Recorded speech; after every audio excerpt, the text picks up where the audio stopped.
Our regular program will not be seen, so we can bring you this Action News Jax Family Focus special presentation.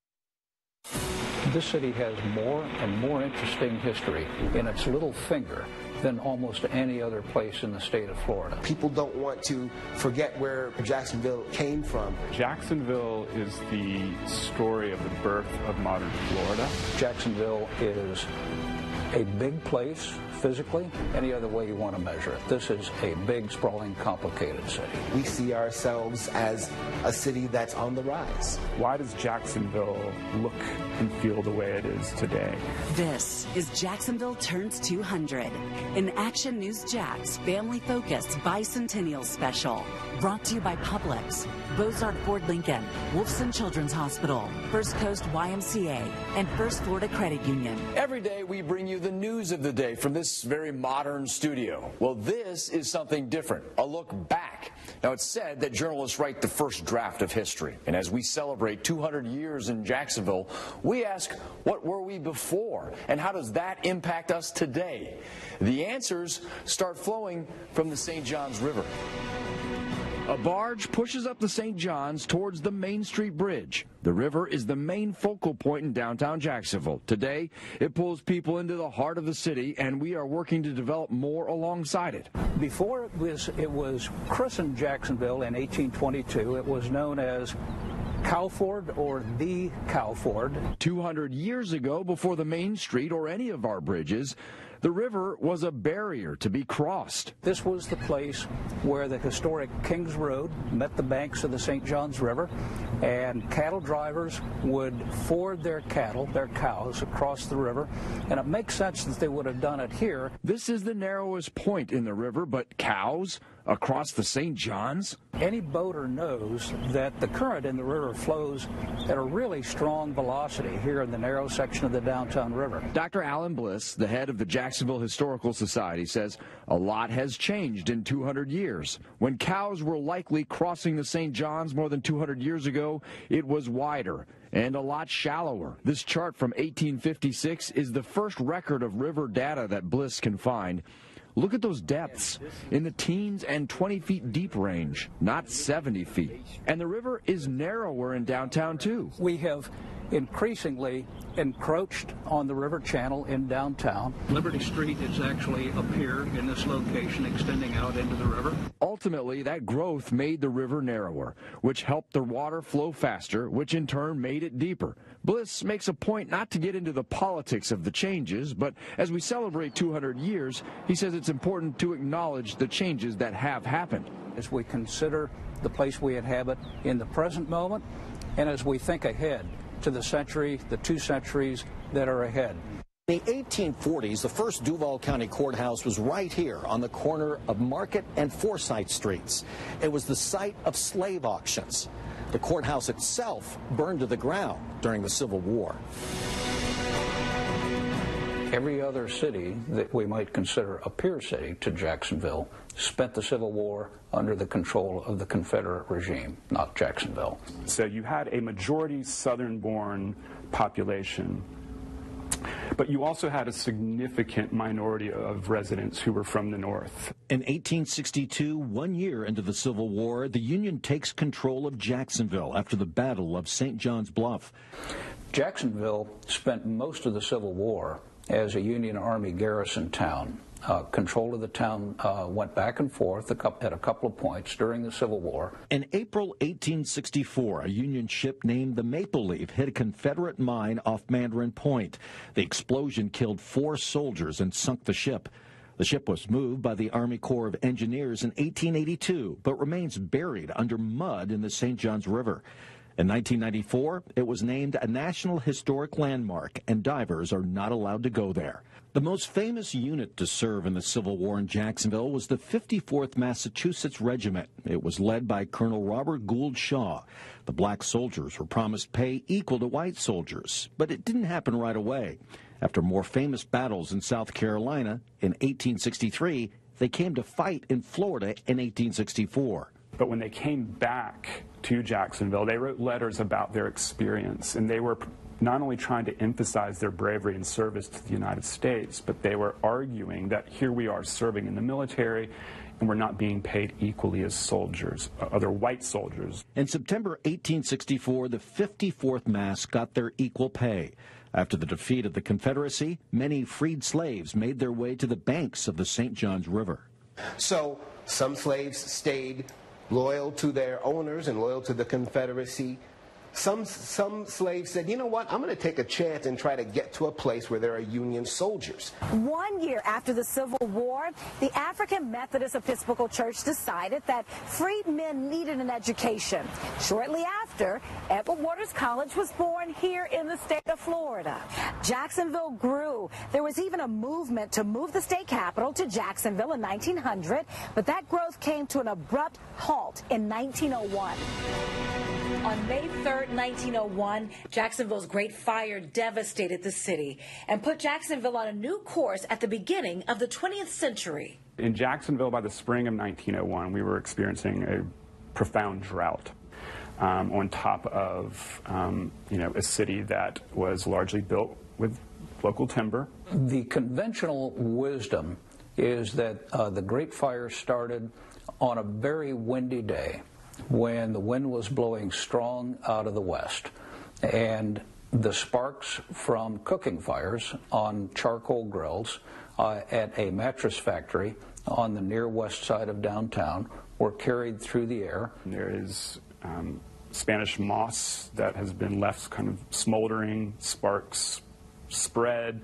And the resulting destruction didn't stop until the fire reached the banks of Hogan's Creek. When they talk about the Great Fire, they don't talk about the fact that the black community was left to burn and that the fire department wasn't paying as much attention. It effectively destroys over 3/4 of the city's architecture of its buildings. City Hall, the county courthouse, the state bank building, the gas works, blocks and blocks of buildings all gone.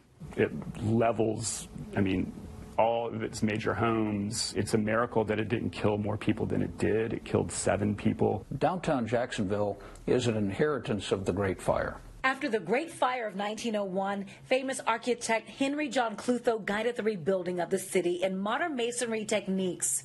He's responsible for City Hall, the downtown library, the Duval County Hospital, and other prominent buildings in Jacksonville's downtown. Clutho's crowning achievement is the St. James Building. It was put on the site of the St. James Hotel that was lost in the Great Fire. It was built to be a commercial building and first housed the Cohen Brothers department store. It was purchased by the city of Jacksonville in 1993 as a part of the River City Renaissance Plan, and in 1997 opened for its current use, Jacksonville City Hall. 3 of the oldest buildings in Jacksonville are the Laura Street Trio, all after the Great Fire of 1901.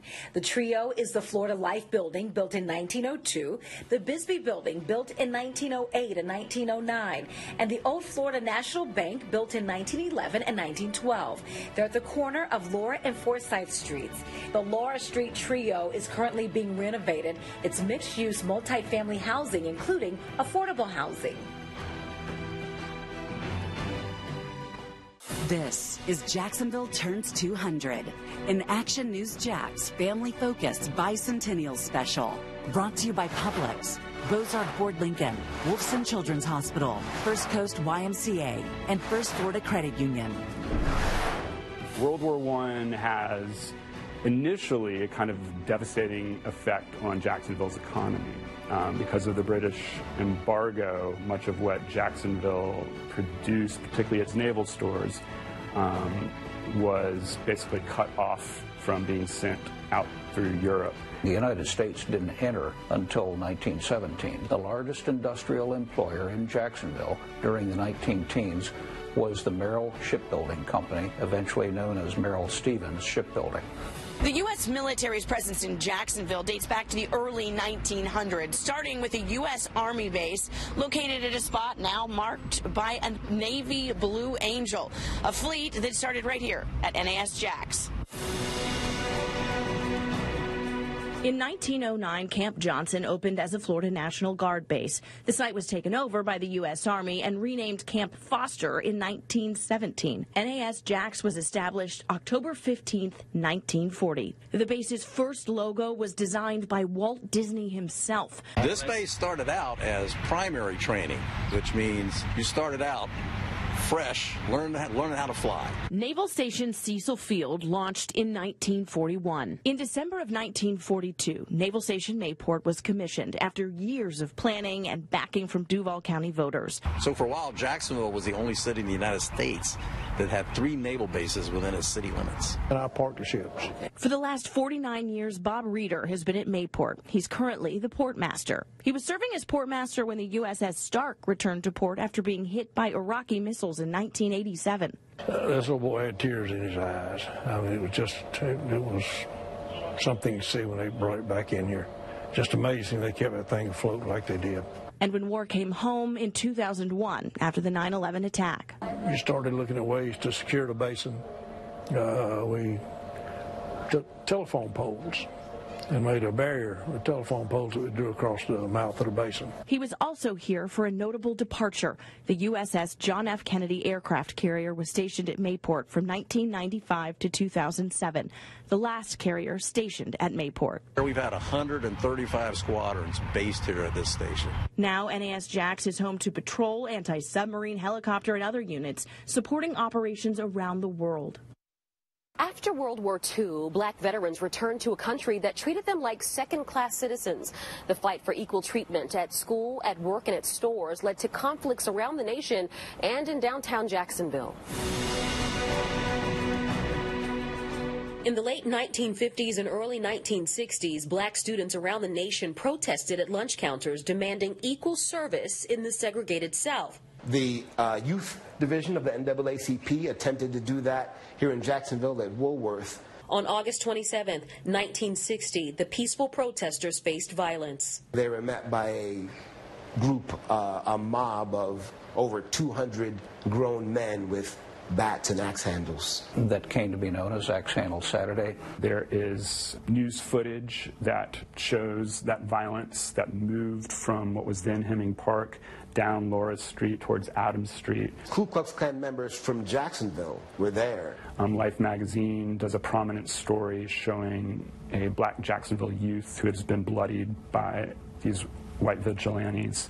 Axe Handle Saturday is not an isolated event. It is sort of a culminating event, but also not the end of youth-led protest. Earl Johnson was the first African-American member of the Jacksonville Bar Association. He is an attorney who basically is the lead attorney in filing a case against Duval County Public Schools that were maintaining separate systems based upon race. A black politician was getting enough support from the black and white community that he was going to probably have won the mayor's race. Instead of running for mayor, Johnson helped convince the voters of the wisdom of consolidation and ran for council in 1967. Jacksonville and Duval County voters decided to consolidate city and county government. October 1st, 1968.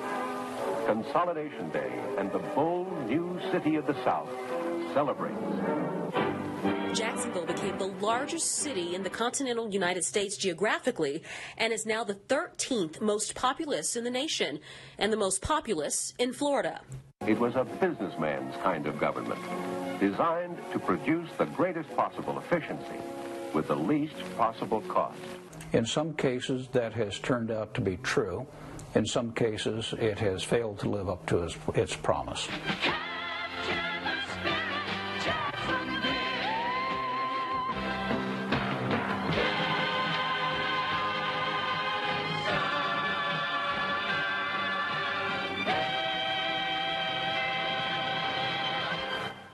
This is Jacksonville Turns 200, an Action News Jax family-focused Bicentennial special, brought to you by Publix, Bozarth Ford Lincoln, Wolfson Children's Hospital, First Coast YMCA, and First Florida Credit Union. Jacksonville's Union Station, now the Prime Osborne Center, brought people to the city in the 1880s, and the nightlife followed, turning the La Villa neighborhood into the Harlem of the South. People who were traveling always stopped off in Jacksonville. There was a red light district not far from where we are right now that was fairly strong until the 1940s. It was, you know, very sort of well known for it. People came, Ray Charles came to La Villa and played at the 2 spot right down next to where La Villa Academy is today. In 1914, the Jacksonville Municipal Zoo was established. It was first located in Springfield and moved to its location off of the Trout River in 1925. There was a major renovation project that started in 1992. In 2003, the zoo's name was formally renamed the Jacksonville Zoo and Gardens. Jacksonville was a home for America's film industry before the founding of a place out west called Hollywood. The 1917 film The Gulf Between was made in Jacksonville. It was the first film ever made in Technicolor and the 4th feature-length color film ever. These frames survived a fire that destroyed most of the film in 1961. In 1955, scenes from The Revenge of the Creature were filmed in Jacksonville. It was the sequel to The Creature from the Black Lagoon. The scenes were filmed at the Lobster House on the banks of the St. Johns River, at the site of what is now the River City Brewery. On May 12th and 13th of 1955, Elvis Presley played 2 shows at the Gator Bowl. He would return to Jacksonville in August of 1956 to thrill the crowd at the Florida Theater with his singing and dancing. This is Jacksonville Turns 200, an Action News Jax family-focused Bicentennial special. Brought to you by Publix, Bozarth Ford Lincoln, Wolfson Children's Hospital, First Coast YMCA, and First Florida Credit Union. Whoever said history is boring. Anybody know who I am? Never met Gary Sass. Who I'm dressed like? Andrew Jackson. Yes. General Andrew Jackson. Sass leads the top-to-bottom tour of downtown Jacksonville that starts with an eye to the sky line. In 1974, when it was built, it was the tallest building in Florida. It was the Independent Life building back then. Sass tells this group from Nocatee that former Independent Life employees shared a secret with him about the construction of what is now the Wells Fargo building. It's become a Jacksonville legend. They sunk down basically the footers here for the foundation. They hit something underground. They hit something. And then they start digging up to see what they hit. And turns out there was an underground locomotive here. And it turns out that is not the only secret buried in Jacksonville. Think about this. 3 largest banks in all of Florida, they put their headquarter buildings next to each other in Jacksonville. Why would they do that? Well, because of the underground. A quick walk down Bay Street to Hogan Street, and Sass's tour gets to the bottom of the story. We'll have underground vaults, not tell anybody, so we won't be robbed. The tunnel part of the tour really gets started in what looks like a hallway, but we're actually under West Forsyth Street right now. And this one, going under Hogan Street. But behind this door is where the tour really takes you back in time to the early 1900s. Sass takes the group into one of the vaults in what used to be the Atlantic National Bank, built in 1909 as part of a network of an underground money transfer system to avoid bank robbers. If you had the means, you would have got one of these safe deposit boxes. Eventually, the banks developed better vaults above ground. But in 1962, this underground web served another purpose that Sass says he uncovered a few years ago when he was cleaning up the tunnels for tours. I find my clue on the bottom of the can. It says 1962. What's going on in Florida in 1962? During the Cuban Missile Crisis, the vaults and tunnels connecting them served as bomb shelters. So all around here, there's all tunnels and underground vaults and all. Back above ground, Sass points out one more way the tunnels made Jacksonville unique. In the 1950s, Americans learned to demand drive-through service for food and banks. Well, how are we going to have a drive-through? And someone said, well, we have an underground, can we use that? So right here where I'm standing is where the Jack-in-the-Box teller came from the underground, and people would pull up in their cars, do their banking. At the end of the day, it would go back underground again. A part of our history many of us never knew. Going in the buildings and going into the vaults, through the tunnels I did not know existed. For the group from Nocatee, it's a deeper appreciation of their community. They say, oh, it's Jacksonville, and it's where I fly into to go somewhere else. But there's so much. It's rich in history. There's a lot going on here. A promising future above ground and a rich history beneath it. Thank you for joining us for this look back at Jacksonville's first 200 years. For all of us at Action News Jax, we'll be here for you in the days and years to come, bringing you the first draft of Jacksonville's history. A bicentennial is a touchstone because not all cities, not all states get to that point. Bicentennials come and go. The reason to commemorate a bicentennial isn't just about looking back. I think bicentennials are celebrations that ask us to reflect. There are so many things that impact us today that are a result of our history. And it reminds us that we're the stewards and custodians of this place now, and that the people who come after us are going to stand on our shoulders.